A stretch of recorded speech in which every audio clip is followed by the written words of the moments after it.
Hello everyone, Bansal Academy welcomes all of you to our channel.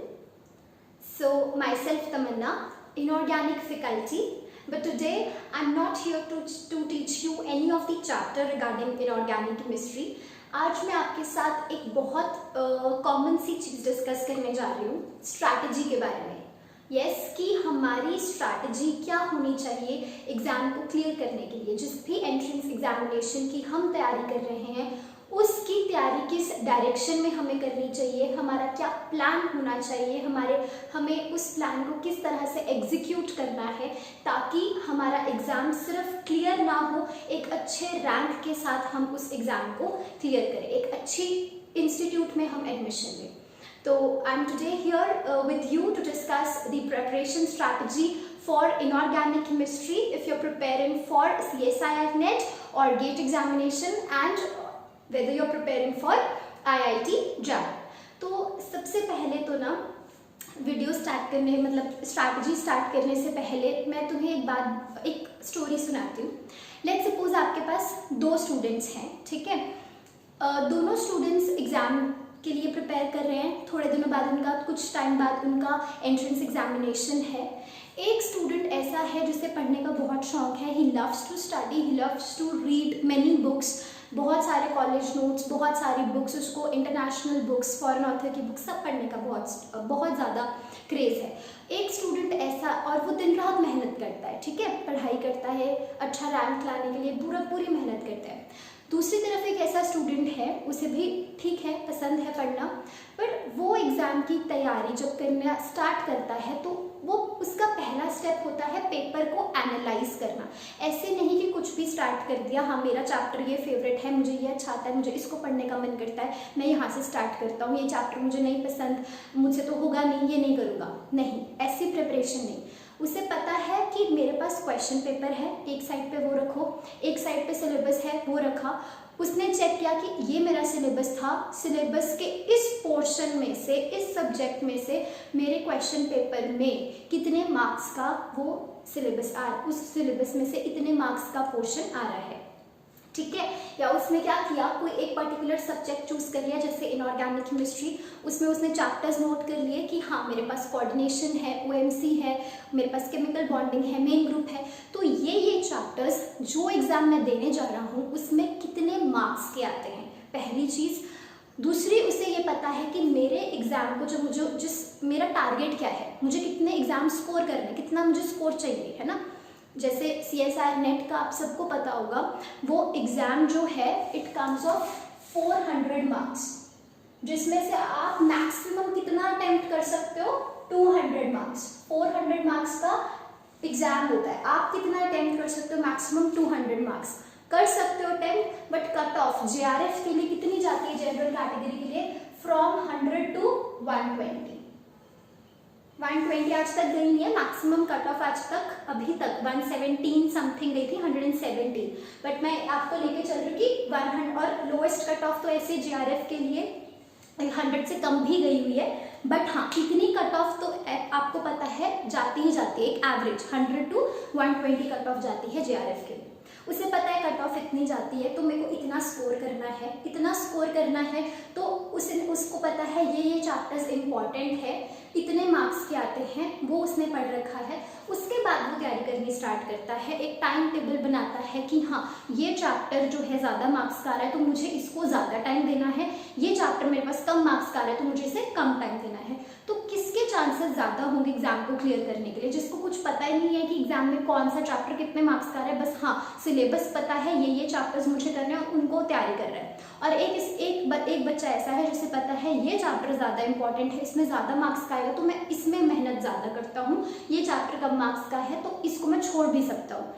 कौन से बच्चे के मार्क्स ज़्यादा आएंगे, ऑब्वियसली जो एक पेपर को एनालाइज करके उसको अच्छे से समझ के पेपर की स्ट्रैटेजी को फिर एक्शंस ले रहा है, फिर अपनी तैयारी स्टार्ट कर रहा है ना, तो उसके आपके पास ऑब्वियसली मार्क्स जो हैं ज़्यादा रहेंगे। तो now you decide that whether you want to continue the way traditionally students do, कि हाँ मेरा कल एग्जाम है, मुझे पता है सिलेबस ये तो मैं पढ़ता हूँ। कॉलेज का एग्जाम तो है नहीं है कि हाँ ठीक है सिर्फ पास होना है, नहीं हो ही जाएंगे पास, ऐसा तो नहीं है। एंट्रेंस एग्जामिनेशन है, ऑल ओवर इंडिया स्टूडेंट्स जो हैं वो एग्जाम दे रहे हैं, तो आपको पता होना चाहिए कि मुझे कितना स्कोर करना है, मुझे इतना रैंक लेकर ही आना है, उसके लिए मुझे इतनी तैयारी तो करनी, प्लान करना ही पड़ेगा। इसके लिए कोई प्लान भी नहीं है, आपके पास कोई और ऑप्शन ही नहीं है, आपको प्लान करना पड़ेगा, स्ट्रैटेजी बनानी ही पड़ेगी। तो today I am here to discuss with you what should be your preparation strategy for clearing your entrance examination with a good rank. Okay? तो सबसे पहले मैं बात करती हूँ आप सब वो स्टूडेंट्स के लिए जो प्रिपेयर कर रहे हैं CSIR नेट का एग्जामिनेशन। जैसे कि मैंने बता दिया, आपका एग्जाम जो है वो 400 मार्क्स का आता है, उसमें से आप अटेम्प्ट कितना कर सकते हो, 200 मार्क्स का मैक्सिमम आप अटेम्प्ट कर सकते हो।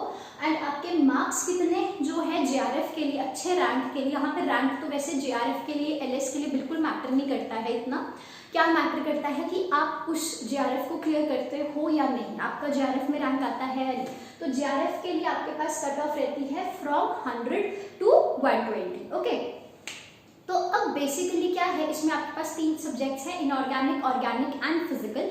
मैं बात करने जा रही हूँ इनऑर्गेनिक केमिस्ट्री के चैप्टर्स की। तो सबसे ज़्यादा इंपॉर्टेंट चैप्टर्स जो इनऑर्गेनिक केमिस्ट्री के हैं, अगर आप ध्यान से देखोगे तो those are coordination chemistry and organometallic compounds.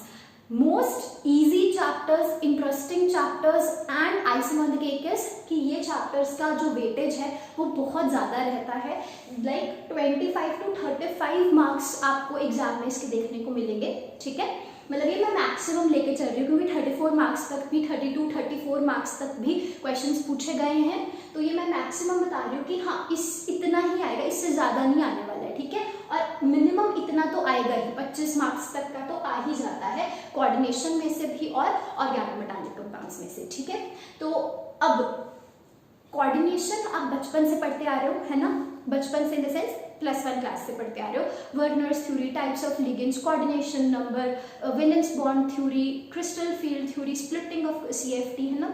तो क्या है, ये चीज़ें आप पढ़ते आ रहे हो, बट आपको एप्लीकेटिव पार्ट आना चाहिए कि हाँ कंसेप्ट्स आपको पता है, हम इसे कैसे अप्लाई करेंगे क्वेश्चन में, है ना, वो हमें सीखना है। Organometallic compounds is such a easy topic और इतना इंटरेस्टिंग है, आपको वेड्स नॉमेनक्लेचर लगा के आपको हाइट बताने हैं कि जो आपके बोरेन्स हैं उनका स्ट्रक्चर कैसा है, क्लोजो, नीडो, अराक्नो, ऑल ऑफ दिस इतना इजी है इलेक्ट्रॉन काउंट फाइंड करना कि आप एक बार बस सुन लो मुझसे, समझ लो, आपको अपने आप पता लग जाएगा कि हाँ कि किस तरह से क्वेश्चन को अटेम्प्ट करना है, कैसे करना है। ठीक है, तो ये दोनों चैप्टर्स इजी भी हैं, ज़्यादा मार्क्स के भी आते हैं, तो मतलब इन दोनों चैप्टर्स को तो कोई भी स्टूडेंट को मिस नहीं करना चाहिए। ठीक है, अब ऐसा तो है नहीं अगर आप गेट के लिए प्रिपेयर कर रहे हो या आपने IIT JAM के लिए प्रिपेयर करना है तो कोई बात चेंज हो जाएगी। डिफरेंस क्या है, ये जो आपका मार्क्स है उसका डिफरेंस है। अगर ये 200 मार्क्स का पेपर है तो उसमें आपको 100 to 120 स्कोर करना है, तो जो आपका गेट का मतलब जो आपका गेट का एग्जाम है उसमें वो 100 मार्क्स का है ना, 100 मार्क्स आपको अटेम्प्ट करना है, और उसमें से कट ऑफ कितनी रहती है, 25 to 30 मार्क्स आपका कट ऑफ रहता है। ठीक है, इस बार गेट का पेपर थोड़ा डिफरेंट था बिकॉज उसमें उन्होंने BSc स्टूडेंट्स को भी अलाउ कर दिया बैठने के लिए, तो फिर उसकी वजह से पेपर का जो लेवल था वो कम था, क्वेश्चंस आपके थोड़े इजी थे तो कट ऑफ ज़्यादा गई थी। ठीक है, 35-36 तक कट ऑफ गई थी, बट जनरली 25 to 30 रहती है। इस बार 35 गई थी, तो थोड़ा सा इस चीज़ का ध्यान रखना कि अब क्योंकि BSc स्टूडेंट्स भी बैठ पा रहे हैं गेट एग्जाम के लिए, तो अब इससे क्या होगा, आपके पास क्वेश्चंस का लेवल थोड़ा इजी रहेगा, कट ऑफ ज़्यादा जाएगी, बट इससे कुछ चेंज तो नहीं हो रहा, सिलेबस सेम है दोनों के लिए। कोऑर्डिनेशन केमिस्ट्री जो आपने नेट के लिए पढ़नी है वही आपने गेट के लिए पढ़नी है, थोड़ा सा क्वेश्चंस को पूछने का तरीका अलग होता है ना। तो आप देख सकते हो दोनों ही एग्जाम्स के लिए, whether it is CSIR NET, GATE और even if you talk about IIT JAM, ये चैप्टर्स बहुत ज़्यादा इंपॉर्टेंट है और काफ़ी ज़्यादा मार्क्स के आते हैं। And again I am telling you they are easy, you can easily apply the concepts on your questions. Okay, solve भी हो जाएंगे। तो आपने कोऑर्डिनेशन और OMC बिल्कुल गलती से भी मिस नहीं करना। इसके बाद आपके पास आता है केमिकल बॉन्डिंग। ठीक है, केमिकल बॉन्डिंग में क्या पढ़ता है, वेस्पर थ्योरी, बॉन्ड एंगल्स का ऑर्डर सेट करना होता है, आपको फुजार जोन पढ़ने हैं। तो सब में क्या है, आपने ये भी +1 +2 में पढ़ रखा है, बैचलर्स में भी मास्टर्स में भी, तो आपने कॉन्सेप्ट्स को अच्छे से याद करना है। अब हम इसलिए ही हैं यहाँ पे कि हाँ आपको कॉन्सेप्ट्स आपने पढ़ लिए हैं, बट हाँ उन्हें समझना कि उनका एक्चुअल मीनिंग क्या है, किस तरह से उन्हें अप्लाई करना है क्वेश्चंस में, तो वो आप सब यहाँ पे सीखोगे, right. Chemical bonding and periodicity आपका रहता है 10 to 15 मार्क्स का। ये आपको अच्छे से प्रिपेयर करना है, बिकॉज इसमें भी आपके पास क्या है कि चैप्टर में इनऑर्गेनिक में सबसे अच्छी बात तो यही है कि जो चैप्टर्स है अगर कोऑर्डिनेशन आ रहा है तो आपको आता है तो वेल एंड गुड, उसके लिए आपको ओएमसी पढ़ने की जरूरत नहीं है। ऐसा तो है नहीं कि मिक्स करके क्वेश्चंस पूछे जाएंगे। केमिकल बॉन्डिंग इजी चैप्टर है, इसको भी आप अच्छे से अटेम्प्ट करो। There is no point of missing this chapter.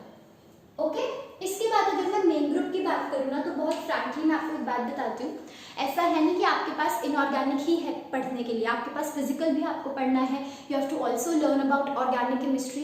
तो उन चैप्टर्स को आप थोड़ा ट्राई करो मिस करने का जिसमें क्रैमिंग बहुत ज़्यादा है, रिएक्शंस बहुत ज़्यादा है, because at the end mind का एक सैचुरेशन लेवल होगा। आपको पता है इतना ही आप याद कर सकते हो, इससे ज़्यादा जब तुम ज़्यादा मेहनत बहुत ज़्यादा तैयारी करने लगते हो ना, तो चीज़ें सारी की सारी तो याद नहीं रह पाती हैं। फोकस स्टडी करो, कंसंट्रेट होकर पढ़ना है। लिमिटेड सिलेबस से मैक्सिमम कितना फ़ायदा उठा सकते हैं वो चीज़ें हमने सीखनी है ना। तो नो डाउट जिसको मेन ग्रुप बहुत अच्छे से पहले से आता है, जिसने मेन ग्रुप पहले से अच्छे से पढ़ रखा है, जिसे चीज़ें याद है, वो मेरी बात सुन के ऐसे तो नहीं करेगा मेन ग्रुप छोड़ देगा। अगर आता है, पढ़ रखा है, तो no point of missing that chapter, right. वो तो तुम्हारे लिए एक पॉजिटिव पॉइंट है, जरूर करके जाओ। पर जिन स्टूडेंट्स ने मेन ग्रुप नहीं कर रखा पहले से, तो मैं उनको यही एडवाइस करूंगी कि मेन ग्रुप को टच मत करना। वहाँ पे नो डाउट मार्क्स ज़्यादा का आता है, बट ऐसा नहीं कि सिर्फ यहीं से पूरा पेपर आ जाता है, नहीं ना। तो आपके पास और बहुत ऑप्शंस हैं, आप वो चैप्टर्स प्रिपेयर करना जिसमें क्रैमिंग थोड़ी कम होती है, ठीक है, या जिसमें आपके पास जो है कॉन्सेप्ट अच्छे से समझने के लिए हैं, ठीक है। तो मेन ग्रुप मैं आपके ऊपर छोड़ूंगी, आता है तो करना, नहीं आता तो फिर आप उसे स्किप कर सकते हो, ठीक है।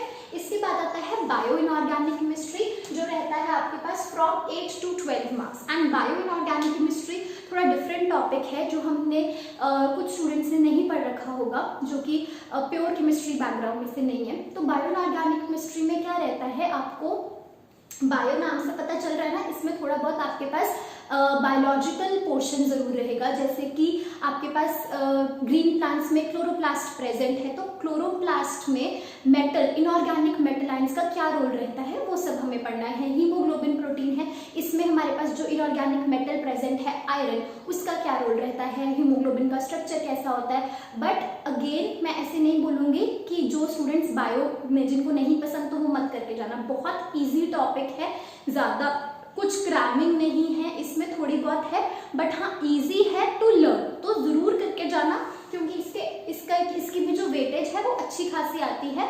और ऐसा है कि कुछ चीज़ें ना जब हम याद करते हैं, मेमोराइज करते हैं, तो उसमें गलतियां करने की गुंजाइश कम रहती है ना। कभी कभी क्या होता है, जैसे फिजिकल में हम लोग कोई क्वेश्चन, हमने कंसेप्ट पता, बट वहाँ मैथमेटिकल एरर की वजह से क्वेश्चन गलत हो सकता है। बट इनमें क्या है कि हाँ आपने कंसेप्ट पढ़ा, आपको चीज़ें याद है, तो ऑब्वियसली आपको पता है इसका मतलब ये है, तो वो एग्जाम में चेंज तो होने नहीं वाला, न्यूमेरिकल वैल्यूज तो आने नहीं वाली कि चेंज करके दे देंगे, आंसर वही रहेगा। तो इसलिए ऐसे चैप्टर्स को मिस नहीं करना। Okay, so this comes from for 8 to 12 marks and you have to prepare it well. Next हमारे पास जो है F block elements, inner transition elements. ये भी अगर आप कोऑर्डिनेशन करके जा रहे हो ना, तो कोऑर्डिनेशन सब लोग करके जाएंगे। अगर आप कोऑर्डिनेशन करके जा रहे हो तो एफ ब्लॉक क्यों छोड़ना, क्योंकि एफ ब्लॉक क्या है, अगर आपको कोऑर्डिनेशन की समझ है अच्छी, तो एफ ब्लॉक या इनर ट्रांजिशन एलिमेंट्स भी कर पाओगे। क्योंकि क्या है, एफ ब्लॉक की जितनी भी प्रॉपर्टीज है ना, हम डी ब्लॉक मतलब ट्रांजिशन एलिमेंट्स के बेसिस पर ही करते हैं। मतलब किस तरह से जो हमारे इनर ट्रांजिशन एलिमेंट्स हैं उनकी प्रॉपर्टीज जो कोऑर्डिनेशन जो हमारे पास डी ब्लॉक के एलिमेंट्स हैं उनके साथ कैसे मिलती है और कैसे अलग अलग है। अगर आपको डी ब्लॉक की सारी एलिमेंट्स की सबकी प्रॉपर्टीज पता है, तो ऑब्वियसली आप एफ ब्लॉक के एलिमेंट्स को तो कंपेयर ही करना है ना डी ब्लॉक के साथ, तो ईजी है उसको करना। तो why to skip this chapter, है ना। और ये हमारे पास कितना रहता है 4 to 8 मार्क्स। अब ना ऐसे देख के नहीं सोचना कि ये 25-35 मार्क्स का आ रहा है और एफ ब्लॉक तो थोड़ा सा ही है तो मैं क्यों करके जाऊँ। अगर वो ज्यादा मार्क्स का आ रहा है तो उसमें करने के लिए भी इतना कुछ है, और अगर कोई चैप्टर तुम्हारे पास कम मार्क्स का आ रहा है तो उसमें करने के लिए भी कम है ना। तो जैसे एसिड बेसिस 4 to 6 मार्क्स का आ रहा है, Arrhenius concept, Brønsted-lorry concept, Lewis concept, non aqueous solutions, ये ठीक है कम मार्क्स का है, बट फिर इस चैप्टर को आप 1-2 दिन में खत्म भी कर सकते हो। हालांकि अगर कोऑर्डिनेशन इतने ज्यादा मार्क्स का आ रहा है तो कुछ सोच के ही इतने ज्यादा का दे रहे हैं, क्योंकि उसको करने के लिए आपको बहुत दिन चाहिए। Like you require properly 20 to 30 days to complete that chapter, है ना। तो जो कम मार्क्स के चैप्टर आ रहे हैं तो उनको करने का ये फायदा है, वो छोटे हैं, जल्दी कंप्लीट हो जाएंगे, है ना। और फिर आप इनमें इसमें भी क्या है, एसिड्स एंड बेसिस में भी इजी है, तो आपको बस याद करने हैं कॉन्सेप्ट्स को और आप उन्हें अप्लाई किस किस तरह से उन कॉन्सेप्ट्स को अप्लाई करना है क्वेश्चंस में, वो आपको सीखना है, ठीक है। And spectroscopy is one of the favourite chapter of the examiner. मतलब ठीक है कम मार्क्स का आता है बट आता तो डेफिनेटली है, हर साल आपको इसमें से क्वेश्चन मिलेगा ही मिलेगा ESR और मॉसबर्ग स्पेक्ट्रोस्कोपी में। और ये पता है क्या, पूरी इनऑर्गेनिक केमिस्ट्री से थोड़े अलग चैप्टर्स हैं, ठीक है। इसमें आपको क्या है, सिर्फ कॉन्सेप्ट है समझने के लिए, और कॉन्सेप्ट्स अगर आपको समझ आते हैं तो आप इजीली उनको पेपर में, क्वेश्चन पेपर में अप्लाई कर सकते हो, ठीक है। लास्ट आपके पास न्यूक्लियर केमिस्ट्री टॉपिक रहता है which is 4 to 6 marks. Now इस तरह से आपके पास अगर आप टोटल करोगे ना इनऑर्गेनिक केमिस्ट्री को, इन सारे मार्क्स का मिनिमम टू मैक्सिमम मार्क्स, अब देखोगे 100 to 120 मार्क्स का इनऑर्गेनिक केमिस्ट्री से पूछा जाता है, होगा ही ना, क्योंकि टोटल आपके पास 400 मार्क्स का पेपर है, तो 100 to 120 मार्क्स का तो रहेगा इनऑर्गेनिक, और इतने ही का ही फिजिकल आएगा, और फिर जो आपके पास है ऑर्गेनिक पोर्शन भी आएगा। तो अब अगर इतने मार्क्स का आ रहा है आपके पास एग्जाम में, 100 to 120 मार्क्स की इनऑर्गेनिक आ रही है ना, तो वहां से अगर आप 60 से 70 भी स्कोर, इतने चैप्टर्स करते जाओगे ना हर सारे, तो आई गारंटी यू कि 60 to 70, इनफैक्ट 60 to 70 तो गारंटी है कि आप स्कोर कर ही लोगे, है ना। तो दैट मीन्स अब ना ऐसा टाइम नहीं है कि आपने सिर्फ एक सब्जेक्ट अच्छे से कर लिया तो क्लियर हो जाएगा, 2 सब्जेक्ट अच्छे से कर लिए तो क्लियर हो जाएगा। आपको तीनों सब्जेक्ट्स पे अपनी अच्छी कमांड रखनी है, अच्छी अप्रोच रखनी है, ठीक है। बट हाँ, इतने मार्क्स पर अगर कोई सब्जेक्ट तुम अच्छे से प्रॉपरली करके जा रहे हो, कहने का मतलब कोऑर्डिनेशन अगर तुमने स्टार्ट किया है तो ऐसे नहीं कुछ टॉपिक्स कर लिए कुछ नहीं किए, पूरी कोऑर्डिनेशन अच्छे से करी है, जो जो आपके गिवन है उसके क्वेश्चंस अच्छे से अप्लाई किए आपने, पढ़े हैं, तो आप इतना मार्क्स डेफिनेटली स्कोर कर सकते हो। ऐसे ही गेट एग्जाम की अगर मैं बात करूं तो यहाँ ना मैंने लिखा है कि आपके पास 25 to 30 मार्क्स जो है cut off, but cut off का मतलब यहाँ पर ये नहीं, जैसे CSR में तो कट ऑफ का मतलब ये है 100 to 120 में आपका रैंक आ गया, आपकी एडमिशन कंफर्म है कि आप ले सकते हो कहीं ना किसी इंस्टीट्यूट में। बट गेट के लिए अगर आपके पास कट ऑफ 25 to 30 रहती है तो दैट मीन्स आपने गेट को क्वालिफाई तो कर लिया, आपके रिज्यूमे में अच्छा लिखा जाएगा गेट क्वालिफाइड। बट हाँ, अगर आपको गेट के बिहाफ PhD करनी है कहीं पे, तो कोई भी इंस्टीट्यूट कम चांसेस है आपको सिलेक्ट करे, क्योंकि यहाँ पर बच्चों के क्लियर तो हो जाता है बट अच्छे मार्क्स और अच्छा रैंक लाना भी जरूरी है। तो उसके लिए मैं आपको बता दूं कि अगर आपके जो मार्क्स हैं वो 40 to 60 रहते हैं, तो आपका जो है 40 to 60 है, तो आपका एडमिशन कोई नहीं रोक सकता, किसी ना किसी IIT में आपका एडमिशन पक्का हो जाएगा। 60 तो मतलब आपको IIT दिल्ली या बॉम्बे मिलेगा, ठीक है। तो 40 to 60 जो है उसमें आपका कंफर्म पक्का है, ठीक है, एडमिशन। अब उसमें भी देखो कोऑर्डिनेशन और OMC का जो वेटेज है वो बहुत ज्यादा है, और जो आपके पास बाकी चैप्टर्स हैं जैसे chemical bonding, main group, bio inorganic chemistry, F block, इसकी भी अच्छी खासी वेटेज है। अब इसके साथ मत कंपेयर करना, यहाँ पर ये CSR नेट का एग्जाम है, इसमें मार्क्स ज्यादा चाहिए होते हैं, और गेट के एग्जाम के लिए आपको स्कोर जो करना है उसके हिसाब से देखो 40 मार्क्स भी अगर आप स्कोर करते हो तो आपका एडमिशन कंफर्म है, तो उसके बेसिस पे इतने मार्क्स भी बहुत इंपॉर्टेंट और बहुत मायने रखते हैं, ठीक है। तो आप कोई भी चैप्टर को ऐसे मत स्किप करके जाना, ठीक है, इजी है। इनऑर्गेनिक में आपके पास यही फायदा है कि अगर आपको चीज़ों की समझ है, आपने अच्छे से याद किया हुआ है उन चैप्टर्स को, तो आप उसका क्वेश्चन डेफिनेटली अटेम्प्ट कर सकते हो एग्जाम में, ठीक है। नेक्स्ट आपके पास IIT JAM का पेपर रहेगा, उसमें आपके पास इन चैप्टर्स में से कम ही मिलते हैं क्वेश्चंस देखने को। हाँ, आपके पास कोऑर्डिनेशन, OMC, पीरियोडिसिटी और मेन ग्रुप में से क्वेश्चन जरूर आते हैं, एंड बायो ऑर्गेनिक में से भी, ठीक है। तो कोई भी चैप्टर को मिस करने का कोई तुक नहीं बनता, आपको करके ही जाना पड़ेगा।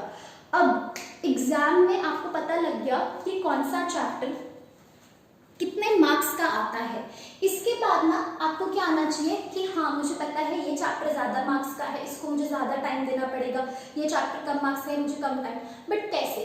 तो उसके लिए मैं आपको एक चीज बताती हूँ। मैंने ना यहाँ पर 6 फंडा आपके लिए 6 ऐसे कह लो कि हाँ मैंने 6 फंडाज लिख दिया आपके लिए कि हाँ ये चीजें अगर आप कर लोगे ना तो कोई नहीं रोक सकता आपका एग्जाम क्लियर होने से, ठीक है। ये आपके पास ट्रिक कह लो या फंडास कह लो, या आपके पास इतनी बेसिक चीजें है ना कि हाँ कभी कभी बच्चे स्किप कर देते हैं, उनको यही नहीं पता होता, पढ़ना है पता है पढ़ लेते हैं बट कैसे पढ़ना है वो चीज़ बहुत मैटर करती है। तो ये ट्रिक अगर आपको पता है और इस ट्रिक को अगर आप फॉलो करते हो ना तो आप एक अच्छे रैंक के साथ एग्जाम को क्लियर करोगे। सबसे पहली चीज़ क्या होती है, अगर आप किसी चैप्टर को पढ़ने जा रहे हो तो you have to learn the concepts की नॉलेज है, आपको कंसेप्ट को समझना है, उसके बाद आपको चीज़ों को याद रखना है। पढ़ने में, समझने में और याद रखने में ना बहुत डिफरेंस होता है। एक बच्चा है जिसने चैप्टर को पढ़ लिया, समझ लिया, छोड़ दिया, बट एक बच्चा है जिसने पढ़ने और समझने के बाद उसे याद भी रखा। याद कैसे रखोगे, बार बार रिवाइज करके ना, अच्छे से पढ़ के उस चीज़ों को। तो you have to learn the concepts, you have to, जैसे फिजिकल केमिस्ट्री में ऐसा तो नहीं है फॉर्मूला पढ़ के छोड़ दिया पेपर में क्वेश्चन हो जाएगा, नहीं, उस फॉर्मूला को याद भी होना चाहिए ना, सिर्फ एक प्लस माइनस से ही गलती हो जाती है पेपर में।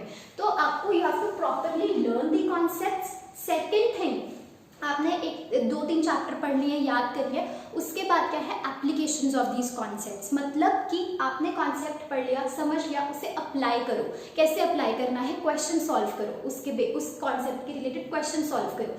अगर आपसे वो क्वेश्चन सॉल्व हो पा रहे हैं तो दैट मीन्स आपका अब वो टॉपिक प्रिपेयर हो चुका है, आपको उसकी अच्छी नॉलेज है। आपने 3-4 चैप्टर्स पढ़ लिए, समझ लिए, याद कर लिए, उनके एप्लीकेशंस भी देख ली कि पेपर में अटेम्प्ट कैसे करना है। अब ना मेन बात आती है मल्टीपल रिवीजन्स की। इसका मतलब क्या है, चीज़ें याद एक बार करने से, जब आपने आज पेपर के लिए चीज़ याद कर ली है, उसको क्वेश्चंस अप्लाई करके देख लिया, 6 महीने बाद आपको याद रहेगा कि आपने क्या पढ़ा था। पिछली क्लास का हमें याद रहता है कि अगर आज आप एमएससी सेकेंड ईयर में हो या आपने अब एमएससी आपकी कंप्लीट हो चुकी है, आपको याद है एमएससी फर्स्ट ईयर में, फर्स्ट सेम में आपके पास कौन सा क्वेश्चन आया था, नहीं याद रहता ना। तो इतनी पुरानी चीज़ें हमें याद कब रहेंगी, जब हम बार बार उन चीज़ों को रिवाइज करते जाएंगे। मैंने 5 चैप्टर पढ़ लिए, याद कर लिए, क्वेश्चंस प्रैक्टिस कर लिए, 6th चैप्टर स्टार्ट करने से पहले उन 5 चैप्टर्स को मैं अच्छे से रिवाइज करूंगी। जब मैंने 10 चैप्टर पढ़ लिए हैं तो 10 चैप्टर्स के बाद 11th चैप्टर को स्टार्ट करने से पहले मैं उन 10 के 10 चैप्टर्स को अच्छे से रिवाइज करूंगी, फिर नेक्स्ट चैप्टर स्टार्ट करूंगी। पेपर तक ऐसे करते जाना, आपके पास सारे चैप्टर्स जो होंगे वो आपकी टिप्स पे होंगे, ठीक है। उसके बाद क्या आता है, आपने रिविजन्स कर ली हैं, कंसेप्ट कर ली हैं, अप्लाई करके देख लिया क्वेश्चंस, है ना। अब क्या बचा, बार बार प्रैक्टिस करो क्वेश्चंस की, बार बार चीज़ों को याद रखते रहो और बार बार क्वेश्चंस की ज़्यादा से ज़्यादा प्रैक्टिस करते रहो ताकि आपकी स्पीड इंक्रीज हो, ठीक है। स्पीड का भी ध्यान रखना है। उसके बाद आपके पास आता है शॉर्ट नोट। जब भी आप पढ़ते हो ना, जैसे आप कोई भी चैप्टर पढ़ रहे हो फिजिकल का, इनऑर्गेनिक का, तो ध्यान रखना वहाँ पे आपने शॉर्ट नोट्स ज़रूर बनाने हैं कि जो चीज़ों, जैसे कि फिजिकल केमिस्ट्री के फॉर्मूलाज के आपने शॉर्ट नोट्स बना लिए, इनऑर्गेनिक के लिए टाइप स्पेक्ट्रोकेमिकल, कोऑर्डिनेशन में स्पेक्ट्रोकेमिकल सीरीज़ है तो स्पेक्ट्रोकेमिकल सीरीज़ की ऑर्डर तो आपको याद रखनी है ना, वो एक दिन याद करने से नहीं होगी, बार बार रिवाइज करना है, तो उसे आप शॉर्ट नोट्स में लिखो अपने, है ना। इसी तरह से ऑर्गेनोमेटालिक्स के फॉर्मूलाज, जैसे कि मेटल बॉन्ड कैसे फाइंड करना है, नंबर ऑफ मेटल बॉन्ड्स क्या होंगे, कोई स्ट्रक्चर क्लोजो कब आता है, नीडो कब आता है, कैसे सॉल्व करना है, उसका शॉर्ट नोट में लिख के रखो जिसको आप बार बार रिवाइज कर सकते हो। क्योंकि मल्टीपल रिविजन्स का मतलब ये थोड़ी ना कि पूरा चैप्टर बार बार पढ़ने लग गए। मल्टीपल रिविजन्स मतलब हाँ, टू द पॉइंट, जितना एग्जाम में रिक्वायर्ड है उस चीज़ को आपको बार बार रिवाइज करना है, ठीक है। इसके बाद हमारे पास क्या आता है, आपने क्वेश्चन प्रैक्टिस कर लिया, शॉर्ट नोट्स बनाए हैं। अब इसके बाद आपके पास आता है सेल्फ असेसमेंट। सेल्फ असेसमेंट कैसे करोगे, ऐसा तो है नहीं कि आपने सारा कुछ पढ़ लिया, क्वेश्चन सॉल्व करके देख लिया, आपकी तैयारी होगी, नहीं। जिसको आप करने जा रहे हो, जो एग्जाम आप देने जा रहे हो, अगर आप उस एग्जाम से पहले एक बार प्रैक्टिस ही नहीं करके देखोगे, एक बार उस पेपर को अटेम्प्ट नहीं करके देखोगे, तो वहाँ पे आप नए बच्चे की तरह हो जिसने कभी पेपर दिया ही नहीं है। और एक बच्चा ऐसा है जिसने पिछले साल के 10-12 क्वेश्चन पेपर अच्छे से प्रैक्टिस कर रखे हैं, तो उसे पता है कि मुझे कितना टाइम कौन से पार्ट पे देना है। तो उसके बाद आपके पास आता है self assessment, that is previous year papers को, प्रीवियस ईयर क्वेश्चंस को। आपको पता है 3 घंटे का आपका पेपर है, तो 3 घंटे अलग से बैठ के अपना टाइम सेट करके पेपर को अटेम्प्ट करो जैसे कि तुम एग्जाम में ही बैठे हो। उसके बाद चेक करो आपके मार्क्स उतने बन रहे हैं जितने आपको कट ऑफ के लिए चाहिए या जितने आपको अच्छे रैंक के लिए चाहिए, बन रहे हैं तो अब आपकी तैयारी। और इन सारे स्टेप्स को फॉलो करोगे ना तो आई गारंटी यू कि आपका सेल्फ असेसमेंट में बहुत आपका अच्छा स्कोर बनेगा। तो you have to follow all these steps, okay.